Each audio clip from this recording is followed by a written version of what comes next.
tune in to the radio station that rules the nation. 101.6 in the mix.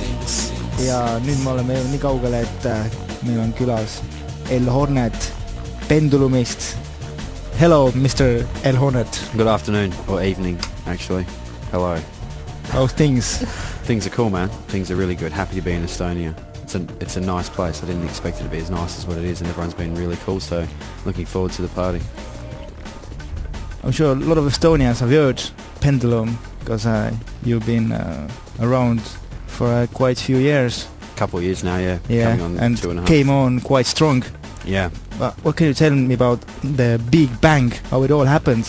Well, I mean, we never expected for that to happen at all. It was just, we decided that we were going to group together and make some music, and sat down and wrote Vault in a couple of days, and you know, within 3 or 4 months of that being written, we'd done 3 or 4 more tunes, and that one got signed and everyone started playing it. So offers came in to do remixes and to do releases on other labels, so we just sort of carefully chose which ones would work out the best for us. Kept making music, and then moved to England, and then everything changed once we got there. Started DJing like every week, at least 2 or 3 times, touring non-stop, so it all happened in a relatively short period of time, and we had to make some major life adjustments because we were all working or studying or at school, and I was running a club. So put all that behind us and just decided to take a risk and move to the other side of the world, away from nice warm Australia to nice cold England, and see what we could do out of it. And you know, we've been really happy with the last 2 years. Do you usually go like for a DJ gig by yourself, or? It depends on how much work we've got that weekend and who wants to go where. This weekend I'm here tonight, and then tomorrow night the other 2 guys are playing Breaking Science in London on the Valve system. So we sort of just do it evenly. Sometimes 2 of us will go somewhere. It's a little bit cramped having 3 people in a DJ booth, you know, trying to play 2 tunes each if you've only got an hour set. So we tend to go with at least 2 of us, but you know, quite often just one of us will go off and do somewhere, and we're all happy to represent the crew, you know, as an individual as well. So it works out quite good because we've got slightly different tastes amongst the 3 of us, and we tend to play bit of different music than each other in our set. So it works out quite good in that respect, that we can sort of you know, bring all sounds of drum and bass everywhere we go. As you said, you're 3 different individuals, but how you make a tune when you're all 3 in a studio? That can be hard as well. In the early days, it was sort of, we'd all try and collaborate on everything and make sure that we all had ideas into it. Rob was our main engineer and has always been the one who was always, you know, pushing the buttons, so to speak. And lately it's gotten to the point where we're away so often, it's getting harder and harder to actually sit down as all 3 of us and make music, and it's been a while since that happened. But yeah, it's one of those tricky things. I think I'm just kind of comfortable knowing that regardless of who makes the tunes, that I'm going to like it. It's just we've all got sort of similar mindsets, and you know, we all come from similar backgrounds, so regardless of who's making the music, I think we're all sort of happy with how it comes out. So it is a little hard getting 3 of us in the studio these days, but we're all making tunes individually as well as together, so you know, there's more music being made now than what there ever was when we were doing it all together. Future, you'll still be Pendulum, you'll not be like 3 different artists? I think probably one day we'll all do separate stuff as well as doing Pendulum as well. The same situation with what the Ram guys have got with Ram Trilogy, was they do tunes as Ram Trilogy when you've got Shimon, Ant Miles and Andy C. Or Shimon does his stuff on his own, or Ant Miles does his stuff on his own, and you know, it's you're just happy to be making music really. I'm not really too concerned with what name it comes out under as long as it's good. So I think one day I've done some solo stuff, Rob's done a lot of solo stuff. I'm doing a lot of solo breakbeat stuff now as well, just because I'm sort of starting to get quite interested in that. Yeah, I think Pendulum will always be around in one shape or another, so we'll keep it going for as long as we can.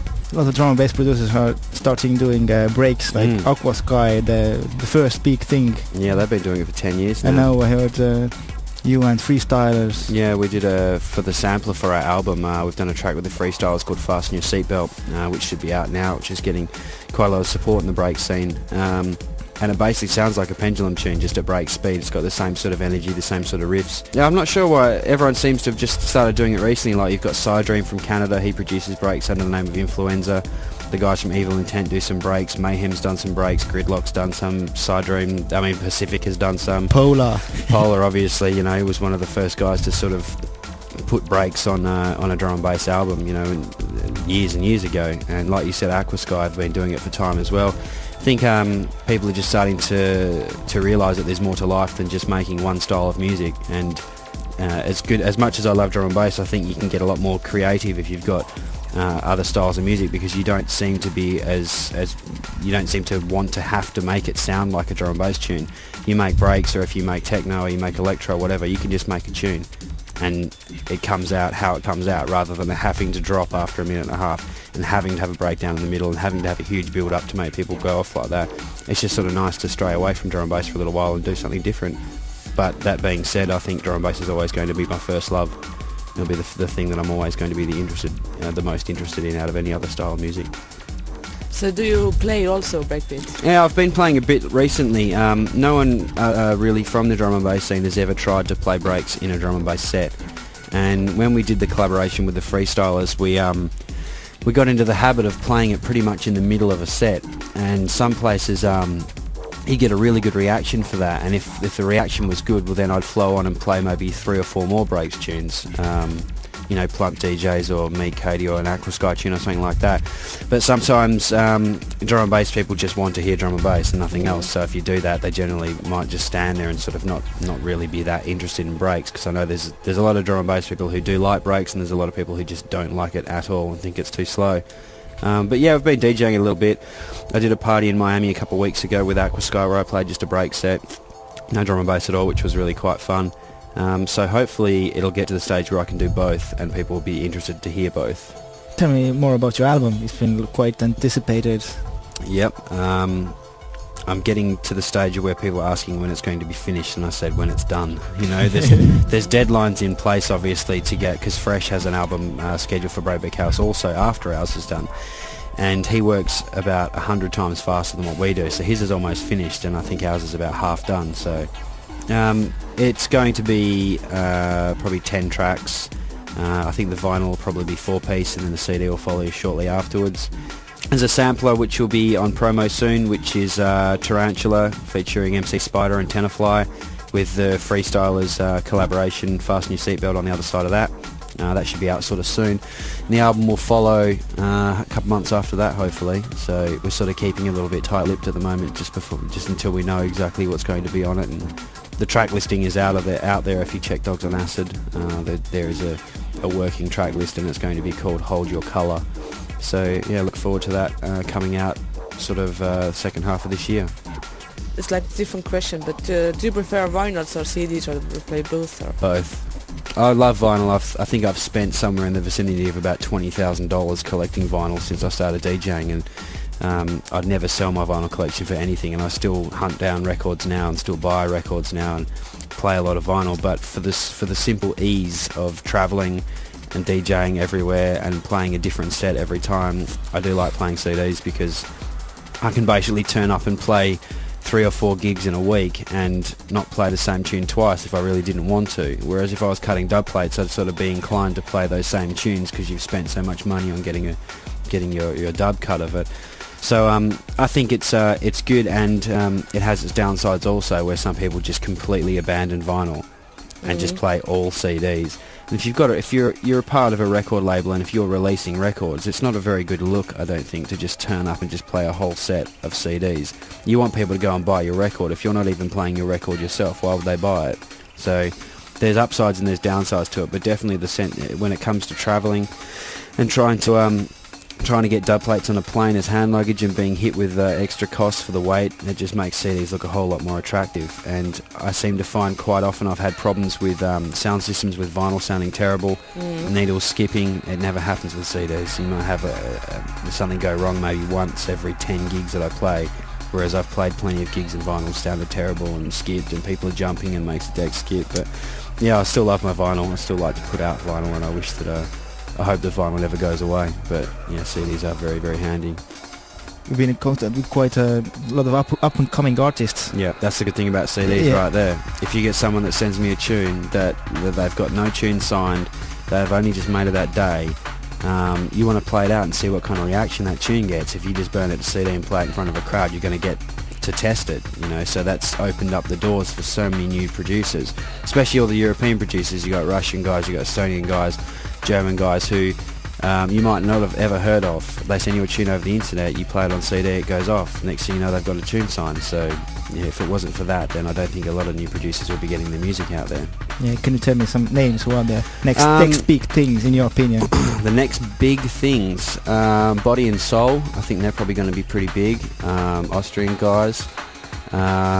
There's quite a lot of people who have popped up recently, like Noisia. I mean, there were some guys who literally had been around for quite a while, but you know, they had a techie sound, and then overnight it just went bang. They just got loud. And now remixed Messiah. Yeah, exactly. And everyone's going crazy over all their tunes. And they've got releases coming out in subtitles, moving shadow, hardware. You know, it's really blowing up for them.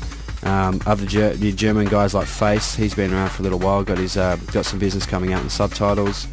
Some other new guys, the Upbeats from New Zealand, who are signed to BC Presents, the Bad Company offshoot. Those guys are going to be big, I think, if they keep banging out the tunes like they are now. But you know, there's just heaps of people everywhere who are coming out of the woodwork, which is good to see.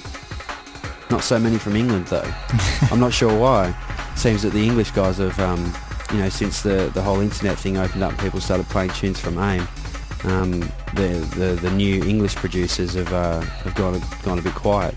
I mean, everyone was always under the impression that drum and bass, I mean, obviously it originated in England, but I think in the last 4 years it's definitely spread its wings, and now the best music is coming from the rest of the world. And there seems to be, England seems to be fairly jump-up orientated, where the rest of the world's playing sort of, you know, a bit deeper and a bit harder than what the English guys are playing in the raves. But that's good. It just shows that there's diversity in the scene, and people are pushing different music in different places, which is how it should be, really. If it was all the same everywhere in the world, it wouldn't be a very exciting scene, would it?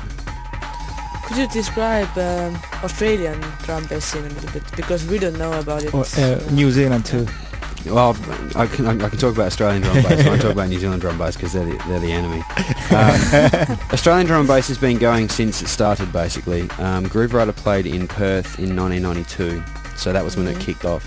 You had DJs in Western Australia, where I'm from. You had Greg Packer, who's been releasing now, you know, for the last sort of 4 years. He's got like 40 releases. He was one of the first drum and bass DJs and was playing breakbeat when breakbeat began. And then it went through the rave scene when hardcore popped up. Jungle sort of drifted off a bit. And then around 1995, some guys started doing a weekly night in Perth, which was like the first drum and bass thing, which was Clay, Greg Packer, Crank, Echoic. A couple of these guys have had releases now, you know, on labels over the years. And it's always had a really, really strong scene. There's always been tours. You've had Groove Rider every Easter for about 9 years in a row. SS, Kenny, all those guys came through in the Jungle days. And it's always had a strong scene in the sense that there's always been new people getting into it, and lots of producers out there as well that have been pushing it along. I haven't lived there for a couple of years now, but I've been back a few times, and it's still as strong as what it ever was. I do miss having a club. I ran a club out there for a while, and we had a really good thing going there, and I sort of miss that aspect of it. But it seems that there's new producers and there's new promoters, and everything's just ticking over. So it's always been a good scene, and I think it's going to stay for quite some time, as long as people have got the energy to put into it, which seems to be the case. Now, a last question: have you heard about Estonia and the Estonian drum and bass scene before? I have heard a little bit from Sin right here. He's been giving me a bit of a heads up on AIM, but not a massive amount. I just heard that there's, for a population the size of Estonia, there's a lot of people into drum and bass over here, and especially Tallinn itself. And everyone that I've met so far since I've been here that's been in the drum and bass scene has been really, really cool. So I'm looking forward to seeing what the party's like. It should be a good one, I think, by the looks of it. Cool. Thank you for coming and, you know, giving us an interview, which is like really, really good. Keep the pendulum ticking. Keep the pendulum sound getting worldwide. Yeah. Now, draw some beats. Yeah, play a few tunes, see what happens. Tune in to the radio station that rules the nation. 101.6 in the mix.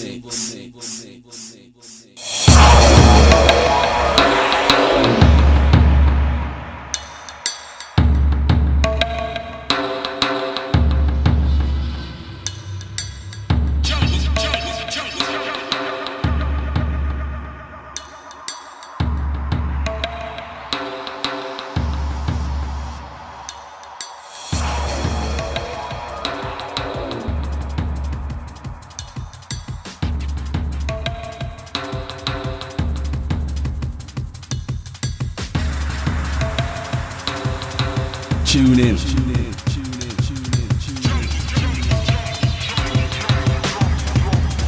Yes, some guest business inside.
Tune in.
Tune in.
inside.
Tune into the radio station 101.6 in the mix, in the mix, in the mix, in the mix.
Tune in.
This is Twisted Individual, and you better tune in or I'll fucking smash the place up.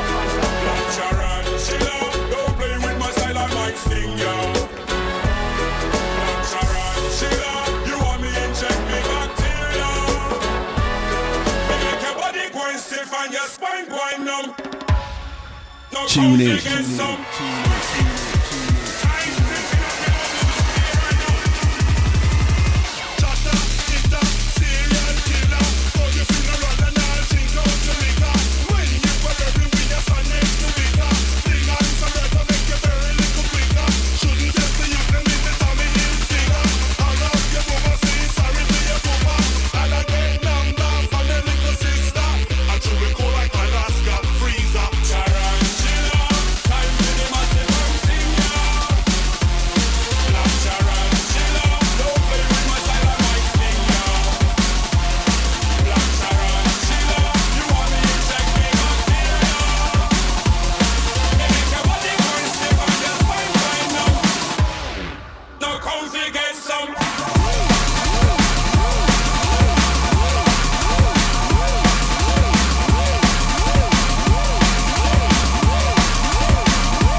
Tune in.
Tune in to the radio station that rules the nation. 101.6 in the mix.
This is Tjuun in, baby.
Cuba, L-Easy, Two-Shot, running things in Tallinn, running things in Estonia.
Tune in, baby.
Hakkabki meie saade nüüd läbi saama. Pendulum tegi väga korralikku tööd. Korralikku kütet ja ka head mahedat muusikat. Nii palju veel infoks, et järgmine kolmapäev Tjuunini saates Simon Bassline Smith. Intervjuu ja samuti mix. Nii et olge kuuldel, püsige lainel ja kena pidust nädala lõppu. Ja tšau. Tšau.